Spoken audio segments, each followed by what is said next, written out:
জান্নাতীদের মধ্যে সবচাইতে বেশি হবে গরিব, আর জাহান্নামীদের মধ্যে পুরুষের তুলনায় জাহান্নামী হবে নারী বেশি, যেটা আল্লাহ রসুল দেখিয়েছে। কি ঠিক আছে কিনা? তো সাহাবাজ ভাই জিজ্ঞাসা করলো, ইয়া রাসূলুল্লাহ, অধিকাংশ মহিলারা জাহান্নামী হওয়ার কারণটা কি? বিশ্বনবী কয়েকটা কারণ বললেন, আমি দুই একটা বলতেছি আপনাদেরকে। তার মধ্যে 1 নম্বর কারণ হচ্ছে স্ত্রীরা ইবাদত করে কম, গুনাহ করে বেশি। কি করে? ইবাদত করে কম, গুনাহ করে বেশি। আরেকটা কারণ বলছেন যে মহিলারা স্বামীর আনুগত্য করে না, অবাধ্য হয় বেশি। ঠিক আছে কিনা?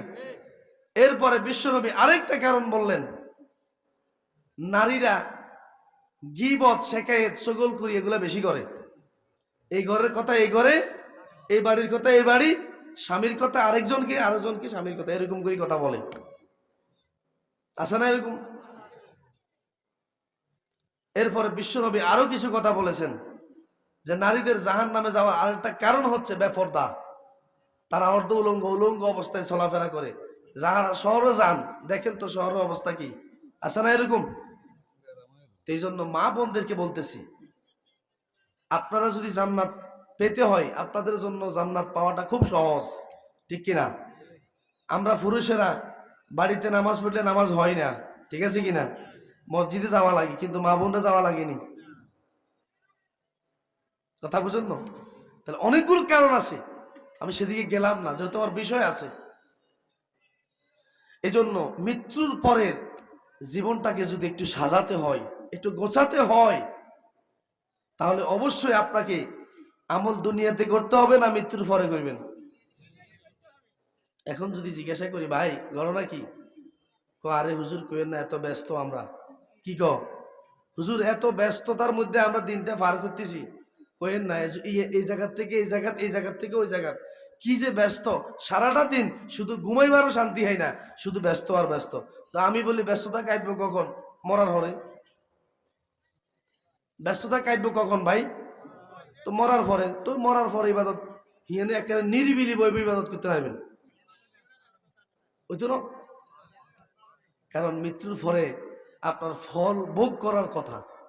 আপনি দুনিয়াতে নেক আমল করেন, বদ আমল করেন, যদি ভালো কাজ করেন, নেক আমল করেন, তাহলে মৃত্যুর পরে সেখানে ফল ভোগ করবেন কি?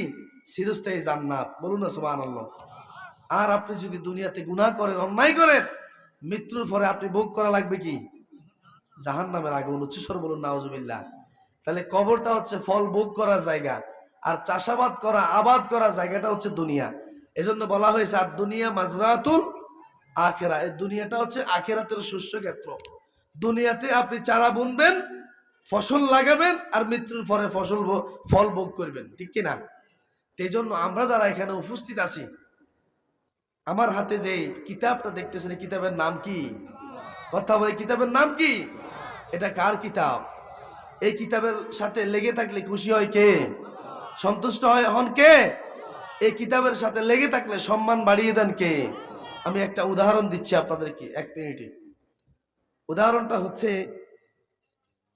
আমরা দেখা গেছে 2-3 হাজার টাকার, কত? 2-3 হাজার টাকার পোশাক পরিধান করি না? করি কিনা? 2-3 হাজার টাকার ব্লেজার পরি, কোটি পরি, শাড়ি পরি, এরপর অনেক কিছু দামি দামি পোশাক আমরা পরি কিনা? এই দামি পোশাকটা মনে করেন আপনি হ্যাঙ্কারের সাথে লাগিয়ে রাখলেন, এটা মাটির মধ্যে হড়ে গেছে।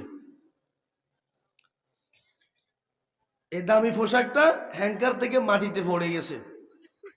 এখন এটারে মাটিতে হাতে করে তুলি কি বুকেলননি? সুমা দেননি? কফারে তোলেননি? কেন? এটা শুধু আপনার কাছে ব্যবহার করাটাই দাম, আর কিছু না, ঠিক আছে না?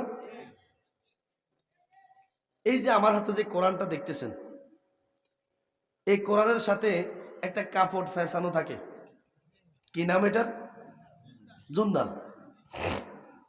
একটা জুনদানের দাম কত? কথা কম। এটা জুনদানের দাম কত?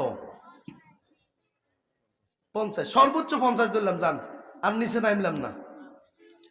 কত দাম?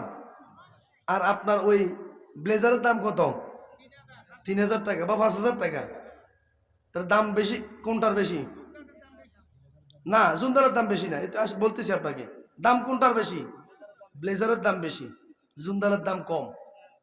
কিন্তু আপনি এই ব্লেজারটা পরার পরে ওটাকে একটা জাকি দিয়ে আবার রাখি দেন, কিন্তু কোরআন শরীফ থেকে কোনো মতে এই জুনদালটা আপনার হাত থেকে পড়ে গেছে মাটিতে, আহা, জিলফাত কামড় দিয়ে এটারে হাতে লই, আরে ইয়েন্দি সুমা দেয় বুকে তুলে কে মাথার ওসানে লইয়ালা আছে না? তো আপনার কাছে 5000 টাকার দাম নাই, কিন্তু 50 টাকার দাম আছে। কেন? কি কারণে?